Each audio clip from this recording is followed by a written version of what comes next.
আসসালামু আলাইকুম। গত পরশুদিন আমরা একটা ফাঁকি মারা যায়, আর ফাঁকিটা হইল গিয়ে আমার বাইয়ে শখ করি ফালে। তো একটু ইনো দুইটা ফাঁকি আছিল আর কি, এক জোড়া ফাঁকি আছিল। তো ইনোর মাঝে একটা আরো কয়েকদিন আগে মারা গেছে, আর গত পরশুদিন রাত্রে একটা মারা গেছে। তো ফাঁকিটা হইল কি বাজরিকা ফাঁকি, হে শখ করি ফালে। তো এখন দুইটাও মারা গেছে। তো আমরা আরো লইমু ইনশাআল্লাহ সামনে দিয়া ফাঁকি। তো যাই হোক, এখন যেগু মারা গেছে এগু আমরা রাত্রে আর কি নিয়া মাটির নিচে আর কি গাড়ি লাই। আর ফাঁকিগুলা কি কারণে মারা যায়নি সমস্যাটাও বর্তমানে ধরতে পারছি না, কারণ যেহেতু আমি ফাঁকিগুলা ফালি না, এই ফাঁকিগুলার খানি এবং ফাঁকিগুলারে কেয়ার করা এগুলা সব আমার বাইয়ে করে। তো যাই হোক, আমরা সামনে দিয়ে যখন ফাঁকি আনবো তখন জানার চেষ্টা করবো বা ফাঁকিগুলা আরো সুন্দর মতো বালা করি ফালার চেষ্টা করবো ইনশাআল্লাহ। তো যাই হোক, আজকে সকাল সকাল খামারের মধ্যে আমরা আইই। তো খামারের মধ্যে আইয়া প্রথমে আমরা যে পর্দা যেগুলো আছে ওগুলা তুলি লাই। তো পর্দাগুলা তোলার পরে আমরা দরজা খুলিয়া খামারের মধ্যে ঢুকি। তো খামারের মধ্যে ঢুকিয়া আমরা যে মুরগের বাচ্চা যেগুলো আছেন ওগুলারে দেখি। তো এগুলা আলহামদুলিল্লাহ অনেকটা সুস্থ আছেন, আর আজকেও অনেকটা গরম পড়ছে। তো যার কারণে আমরা প্রথমে খামারের মধ্যে ঢুকিয়া আমরা পাওয়ার নিচে আর কি কিছু পটাশ স্প্রে করিলাই। তো পটাশ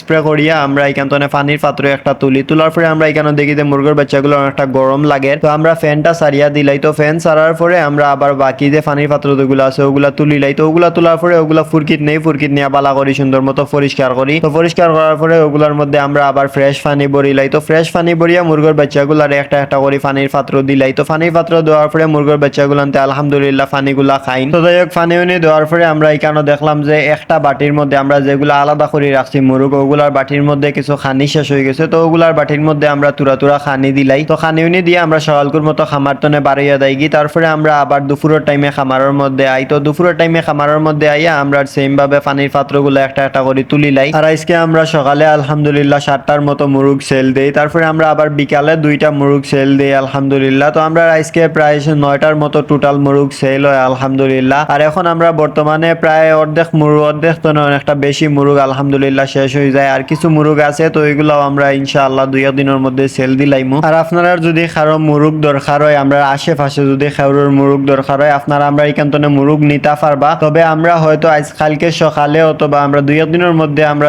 জেলা উফারি মুরগগুলা সবগুলা সেল দিলাইমু। তো আপনারা যদি মুরগ দরকার হয়, আপনারা আমরা নাম্বারও যোগাযোগ করে আইবা। যদি আমরা মুরগ থাকে তাইলে আপনারা আইয়া মুরগগুলা নিবা। হয়তো আপনারা আইয়া আমরা গরম মুরগও নাও পাইতা পারেন। তো আমরা নাম্বার হইল কি 0134510592 আপনারা আমরা ও নাম্বারও কল দিলে আমরা ইনশাআল্লাহ পাইবা। তো আপনারা অবশ্যই কল দিয়ে আমরা খামারের মধ্যে আইবা, আইয়া আমরা এখান থেকে মুরগ নিতে পারবা। তো যাই হোক, আমরা পানি পাত্র যেগুলা তুলি ওগুলা লইয়া আমরা তারপরে ফুরকিত যাই। তো ফুরকিত গিয়ে ওগুলা বালা করি সুন্দর করে পরিষ্কার করি। তো পরিষ্কার করি ওগুলার মধ্যে আমরা আবার ফ্রেশ পানি ভরিয়া মুরগের বাচ্চাগুলারে দিলাই। তো তারা পানির পাত্রগুলা দেওয়ার পরে তারা আলহামদুলিল্লাহ পানিগুলা খায় না। আর কেন আমরা যে আলাদা যে মুরগ যেগুলা তো আছে এগুলার খানির পাত্রের মধ্যে খানি কিছু শেষ হয়ে যায়। যেহেতু এই ছোট জায়গার মধ্যে প্রায় 30টার মতো মুরগ আছে, তো তারার লাগে আর কি বাটিটা একটু ছোট হয়ে যায়। তো যার কারণে তারা বাটিগুলা খাইয়া পরিষ্কার করিলাই। তো যাই হোক, তারপরে আমরা ওগুট মধ্যে আরো কিছু খানি দিলাই। তো খানি উনি দিয়া আমরা তারপরে দুপুরের মতো খামার তনে বাড়িয়ে যাই গি। তো যাই হোক, আজকের ভিডিও আমরা অতটুকু। আপনারা সবাই আমরা লাগি দোয়া করবা, আমরা খামারও লাগি দোয়া করবা। আল্লাহ তাআলা যেন আমরা খামারও বারাকা দান করেন, আমরা মুরগের বাচ্চাগুলারে সুস্থ রাখেন। আপনারা সবাই আমরা লাগি দোয়া করবা,